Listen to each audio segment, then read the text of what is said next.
Donc, ouais, du coup, cette fois, c'est pas un article scientifique comme les autres où les gens ils faisaient une espèce d'expérience avec des résultats, des discussions et tout. Là, c'est plus un article point de vue où en fait les auteurs ils ont juste en fait enfin, ils ont voulu classer un peu différemment les différents types de pièges des plantes carnivores.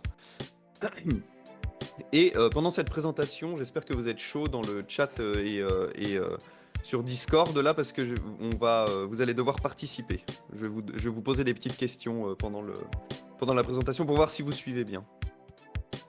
Donc du coup, l'article il a été publié chez Proceedings of the Royal Society B. Je connaissais pas du tout cette revue. En 2021, il s'appelle Complexity and Diversity of Motion Amplification. Blablabla. Bon, bref, c'est un peu compliqué. C'est pour ça que je l'ai traduit dans quelque chose d'un peu plus simple. Et les auteurs, c'est du coup Ulrich Bauer, Ulrich Müller et Simon Poppinga. Alors, j'ai pas regardé d'où ils étaient, mais c'est probablement des Allemands, je pense. Voilà, du coup, on va commencer par une courte introduction.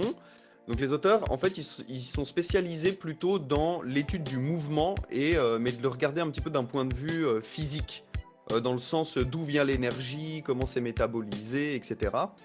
Et ils commencent par dire donc que le mouvement, il est souvent utilisé par les prédateurs pour chasser leurs proies, et ça c'est vrai chez les animaux, et c'est aussi vrai chez les plantes. Parce que là, quand on voit le guépard, en fait, c'est sa rapidité qui fait qu'il arrive à attraper sa proie. Et chez la dionée, c'est exactement pareil, c'est sa rapidité qui fait qu'elle arrive à capturer ses proies. Sauf que pour les plantes, c'est très différent de chez les animaux. Parce que les plantes, elles n'ont pas de muscles, donc en fait, c'est des pressions hydrauliques, c'est-à-dire c'est des concentrations d'eau à l'intérieur des feuilles qui font que la feuille, elle peut bouger en fait.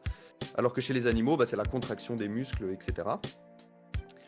Chez les animaux, l'énergie, donc chez nous en fait, l'énergie qu'on a vient des aliments, de ce qu'on mange, alors que chez les plantes, l'énergie vient 100% du soleil, donc elle fabrique son sucre avec le soleil. Chez les plantes carnivores, en fait, ce qu'elles mangent, c'est pas du tout pour leur donner de l'énergie, c'est plutôt pour aller chercher des nutriments, donc c'est assez différent. Et la grande différence aussi, c'est que les plantes, elles peuvent renouveler leurs organes, quoi. Là, on voit typiquement... Ah oui, j'ai mis plein de magnifiques gifs pendant toute la présentation, vous allez voir. Et du coup, les plantes, en fait, elles se renouvellent perpétuellement les feuilles et les organes, alors que les animaux, c'est pas le cas. Donc si une plante, elle se bousille une feuille à cause de son mouvement pour capturer une proie, c'est pas très grave parce qu'il y en a toujours des nouvelles qui vont arriver, alors que si nous, on devait se casser tous les muscles ou se casser une jambe à chaque fois qu'on courait derrière quelque chose, ça serait quand même un peu plus embêtant. Bon, et du coup, les auteurs, ils décident, enfin en gros, ils disent que la distinction qu'on fait traditionnellement entre les pièges actifs et les pièges passifs, c'est pas terrible, parce qu'en fait, ça cache beaucoup de choses très différentes à l'intérieur des pièges actifs. Et en fait, eux, ils préfèrent classer les pièges de la manière suivante. Est-ce qu'il y a du mouvement? Enfin, ils classifient les pièges, en fait, ce que nous, on considère comme actifs, en plusieurs catégories, en regardant le mouvement. Donc, est-ce qu'il y a du mouvement? Oui et non. L'énergie du métabolisme de la plante pour enclencher le mouvement, est-ce qu'elle est interne ou externe? Par exemple, nous, quand on bouge nos muscles, l'énergie, elle est interne, parce que c'est nos muscles, en fait, qui fabriquent l'énergie pour pouvoir bouger. Donc ça, c'est l'énergie interne. Et l'énergie externe, c'est par exemple, c'est si on avait besoin de vent pour pouvoir bouger nos mains et nos bras, quoi. Ça veut dire que c'est quelque chose d'externe qui va donner de l'énergie au système pour qu'il puisse bouger. Et enfin, le dernier truc, c'est quand et comment l'énergie est convertie en mouvement. Alors ça, c'est un truc un peu pété, je suis pas sûr d'avoir compris. Mais s'il y a des physiciens, moi je veux bien que vous en parliez. Mais en gros, il y a deux possibilités. Soit l'énergie est directement convertie en mouvement. Par exemple, quand on bouge nos muscles et qu'on bouge comme ça notre bras, nos muscles ils produisent l'énergie et tout de suite on a le mouvement qui arrive derrière. Alors qu'elle peut aussi être délayée, enfin genre elle peut être décalée dans le temps, où en fait on a l'énergie qui est produite et il faut ensuite un déclencheur pour que cette énergie soit convertie en mouvement. Mais au moment où il y a le mouvement, c'est pas au moment où l'énergie est fabriquée. Bref, on va prendre quelques petits exemples que vous allez devoir deviner pour voir si vous avez tout compris. Du coup, dans Discord et dans le chat, est-ce que vous avez une idée d'une plante carnivore qui a du mouvement, dont l'énergie du métabolisme de la plante est interne, c'est-à-dire donc c'est la plante qui elle-même fait son mouvement, quoi, et que l'énergie est convertie immédiatement. Donc en gros, la plante, elle balance son énergie pour faire un mouvement et on a directement le mouvement qui apparaît. Celle-là, Je franchement, me si quelqu'un la dis... trouve, je lui Ouais. envoie une plante carnivore gratuite sans aucun problème. Ah ouais. Ah, ouais, Vas-y. j'aurais dit Dionée aussi comme aquatique, mais c'est un peu simple du coup. Donc c'est pas ça. Eh ben, c'est pas la Dionée. Alors moi, j'y avais pensé aussi, mais c'est pas la Dionée. Vous allez voir Ouais. pourquoi. À cause d'enclencher le mouvement, non? Oh putain. Exactement, c'est parce que la Dionée, c'est pas pareil en fait au niveau D'accord. de quand l'énergie est convertie en mouvement. Mais je crois que c'est l'exemple d'après d'ailleurs, hein. Mais du coup, c'est Drosera glanduligera. Et alors, pourquoi cette espèce précisément et pas les autres Drosera? Parce que Drosera glanduligera, en fait, le mouvement est à la base de la capture de la proie, ce qui n'est pas le cas des autres Drosera, où en fait le mouvement c'est plus pour la digestion ou pour augmenter la surface de contact avec la proie, etc. Alors je sais pas si vous connaissez Drosera glanduligera, mais elle a un espèce de super pouvoir. Ah non, je peux pas mettre... Attendez. Je crois qu'il faut que j'enlève mon truc comme ça. Voilà. Elle a un super pouvoir. Elle a ce qu'on appelle des tentacules catapultes. Vous voyez là, au bord de la feuille, elle a des grandes tentacules ici. C'est comme des poils de glu, sauf qu'elles sont un peu foutues différemment et elles ont, je crois, pas de glu ou peu de glu au bout. Et en fait, regardez ce qui se passe quand il y a un insecte qui marche sur ces grandes tentacules ici. On le voit juste ici au premier plan, l'insecte. Hop, alors c'est giga furtif, hein. Vous voyez ici, pouf, ça l'envoie directement au cœur de la plante. Et après, bon, après, faut attendre un petit peu, mais en gros, il est petit à petit amené au cœur de la plante. Et après, la digestion, elle est parfaitement normale, comme n'importe quel Drosera. Je crois qu'il y a d'autres exemples à la fin de la vidéo pour voir un petit peu mieux. Ah, j'ai perdu ma... Voilà. Alors, attendez, regardez, la petite mouche, elle est ici, hein. Vous voyez? Vous l'avez bien repéré? Ok, regardez. Pouf! Vous avez vu l'espèce de mouvement de catapulte, là? Hop là, et puis là, c'était exactement pareil. Je sais pas si vous avez vu. Hop, ici. Tac.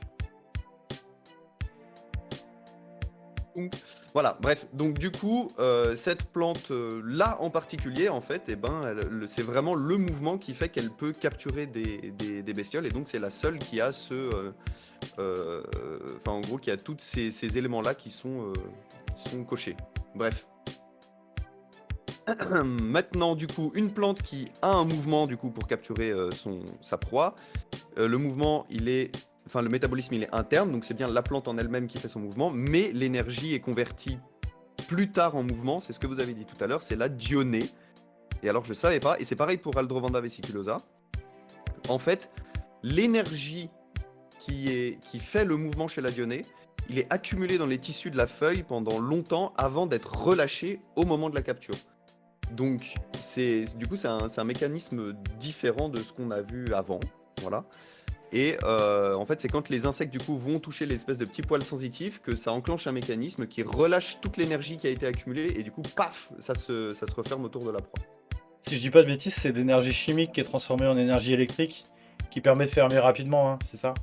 Ouais, c'est un truc du genre, ou l'inverse. Je crois que c'est ça, voilà. C'est une histoire de relâchement d'ions qui C'est entraîne ça, un truc exactement, ouais. électrique, ou l'inverse, je sais plus dans quel... Du coup, bon, maintenant que vous êtes des professionnels, je pense que ça, vous allez trouver sans aucun souci. Une plante qui a, du coup, un mouvement pour capturer ses proies. L'énergie, elle est convertie immédiatement, du coup, en mouvement, mais c'est pas la plante en elle-même qui fait le mouvement, c'est un élément extérieur qui vient enclencher le mouvement. Bon bah du coup, il y avait de la réponse, hein. Ok. C'est quoi? La dionée, non? La dionée? Non.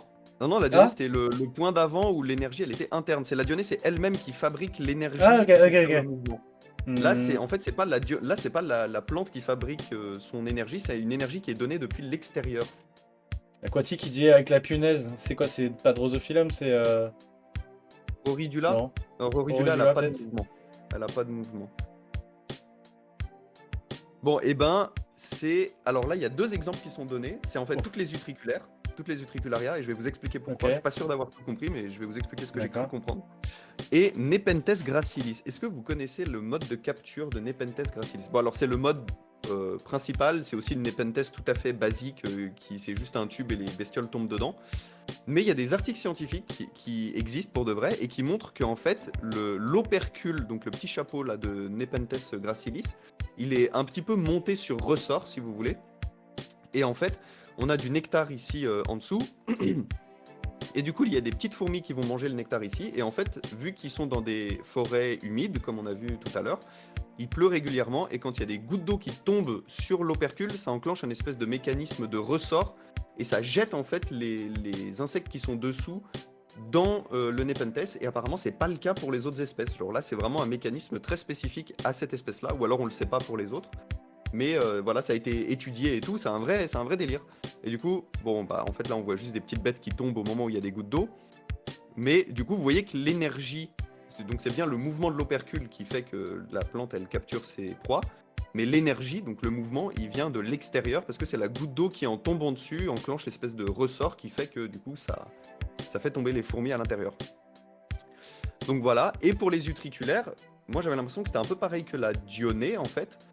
Dans le sens où bah voilà, il faut qu'il y ait une bestiole qui vienne toucher des poils sensitifs, ça relâche l'énergie accumulée dans l'utricule, et du coup ça capture la bestiole. Et apparemment c'est pas pareil parce que les utricularia, les pièges, en fait sont sous tension mais mécanique. C'est pas exactement la même chose. Du coup chez la dionée il n'y a pas de tension mécanique, alors que chez l'utricularia il y a une vraie tension mécanique. Vous savez, c'est comme si vous appuyez sur une... Ouais, c'est, comment ça s'appelle, les espèces de balles là où t'appuies sur un truc, t'appuies d'un côté, tu le poses Ah sur oui, une table et d'un coup ça va retrouver sa forme initiale et ça va monter à plusieurs mètres de hauteur là, je sais plus comment ça ok, ouais, s'appelle. ouais.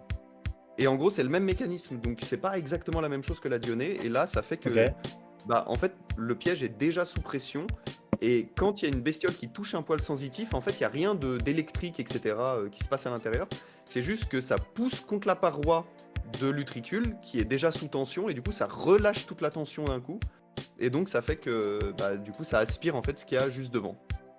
Voilà. Donc c'est vraiment des délires, c'est des trucs un peu incroyables. Enfin, moi j'avais pas du tout pensé à tout ça de toute ma vie, donc j'ai trouvé ça complètement fou quand je suis tombé dessus. Je voulais clairement. vous montrer. Allez, j'ai encore un petit truc à vous faire deviner, là ça va aller vite. Allez. Une plante qui a du mouvement, l'énergie elle vient de l'extérieur et elle est convertie plus tard en mouvement. Je laisse un petit peu de temps pour que le chat il arrive aussi où on en est. Je Vous avez une réfléchis idée, ici là pour voir. Cyril, David, Laurent? Bonne question. Vous êtes très fort parce qu'en fait, il n'y en a pas. Ils se sont rendus compte que ça, c'est un Ok. mécanisme qui existe pas apparemment chez les Donc quand plantes il y a une carnivores. action de l'extérieur, c'est soit tout de suite, soit pas du tout, quoi. C'est ça? Bah voilà, c'est ça. C'est quand Ok. c'est de l'énergie externe, ça peut pas se stocker dans la plante et être relâché plus tard en fait. Ça n'existe pas quoi. Ok. Putain. Bon, et puis du coup, bah, toutes les plantes qui n'ont pas de mouvement, voilà, on les connaît, c'est toutes les Sarracenia, Galisea, Drosophyllum, etc. Mais du coup, ça n'a pas été étudié spécialement par les auteurs parce qu'eux, ils sont plutôt attardés sur les pièges actifs. Ok. Bon, pour terminer, juste parler rapidement du prix énergétique parce qu'ils en parlent beaucoup.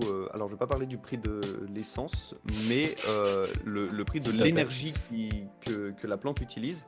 En fait, ça coûte très très cher et c'est pour ça, en fait, ça coûte énormément d'énergie et c'est pour ça que la dionée, elle a cette stratégie qu'il faut toucher 2 fois les poils sensitifs, blablabla, pour pas en fait relâcher toute cette énergie accumulée pour rien, parce que ça prend énormément de ressources en fait de reaccumuler cette énergie.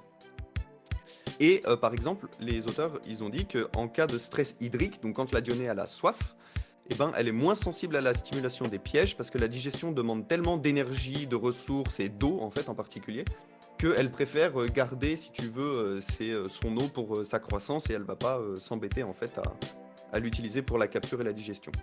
Ok. Dernier point, les auteurs ils disent un truc qui est pas bête du tout. Je vous ai dit non que les plantes elles fabriquent leur énergie avec le soleil en fait. Mhm. Et du coup, c'est cette énergie-là qui est convertie après pour pouvoir faire des mouvements. Et en fait, l'auteur il dit que c'est clairement pas bête que les plantes carnivores puissent faire ça, parce qu'en fait, elles poussent déjà dans des milieux où le soleil, enfin où ils se prennent le plein cagnard sur la tête, quoi. D'autant plus les plantes qui fabriquent eux-mêmes leurs propres mouvements, etc. Donc qui utilisent beaucoup d'énergie. Et donc en fait ils disent que bah voilà l'élément en fait limitant dans le milieu naturel des plantes carnivores, c'est les nutriments, c'est pour ça qu'ils sont devenus carnivores. Mais en fait l'énergie disponible est quasiment infinie parce qu'ils poussent en plein cagnard, quoi. Donc ils peuvent fabriquer leur énergie à volonté.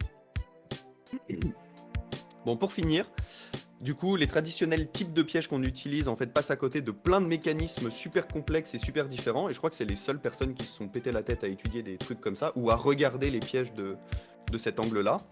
Et sur ce méga gif, ça c'est vraiment mon gif préféré. David, tu le sais. T'es devenu le patron dans les gifs, c'est incroyable. Ah ouais, non, mais alors celui-là, je vais vous le ressortir à toutes les sauces, quoi. Putain. Venus Flytrap, likes, rap, trap music, ça a rien à... Bon, bref. Et du coup, les auteurs, ils finissent en disant qu'en fait, on n'a aucune idée de l'efficacité énergétique des différents pièges. Par exemple, la Dionée, je vous ai dit, ça utilise beaucoup d'énergie pour capturer des proies, parce que le mouvement coûte cher, blablabla. Mais elle arrive à capturer des proies énormes en comparaison de la taille de la plante, en fait. C'est des trucs monstrueux.